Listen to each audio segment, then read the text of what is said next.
মিরসরাই উপজেলা জুড়ে চলছে ফসলি জমির মাটি কাটার ধুম। কোথাও দিনে আবার কোথাও রাতে ইটভাটা মালিকদের সঙ্গে যোগসাজশ করে মাটি কাটার এই মহা উৎসবে মেতেছেন প্রভাবশালী কতিপয় ব্যক্তিরা।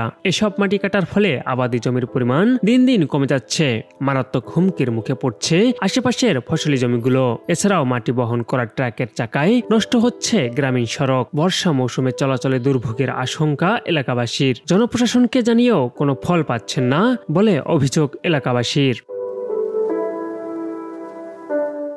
খোঁজ নিয়ে জানা যায়, রাতে যখন সবাই ঘুমিয়ে পড়ে সে সময় ভেকু মেশিন দিয়ে মাটি কাটেন অসাধু ব্যবসায়ীরা। উপজেলার হিঙ্গুলি, আজমনগর, ধুমনহেরপুর, ইচাখালী উপজেলার ৮ থেকে ১০ জায়গায় আবাদি জমি পুকুর বানানো হচ্ছে।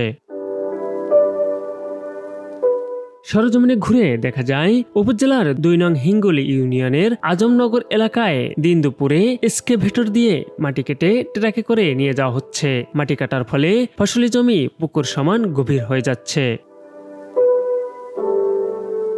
এছাড়াও তখন জানা যায়, উপজেলার হিঙ্গুলি ইউনিয়ন আজমনগর গ্রামে মিনহাজ উদ্দিন টিটু নামে এক নেতার নেতৃত্বে মাটি কেটে বিক্রি করছেন। এ বিষয়ে উপজেলা নির্বাহী অফিসার মাহফুজা জেরিনের সাথে কথা হলে তিনি স্বদেশ প্রতিদিনকে জানান, আমাদের যতটুকু সম্ভব ততটুকু ব্যবস্থা নিচ্ছি। জমির শ্রেণী পরিবর্তন করার কারো কোনো সুযোগ নেই। প্রতিদিন অভিযান করছি। জমির শ্রেণী পরিবর্তন করার কারো কোনো সুযোগ নাই এবং টপ সয়েল তো কাটতে পারবে না। এই জন্য আমরা প্রতিদিনই অভিযান করছি।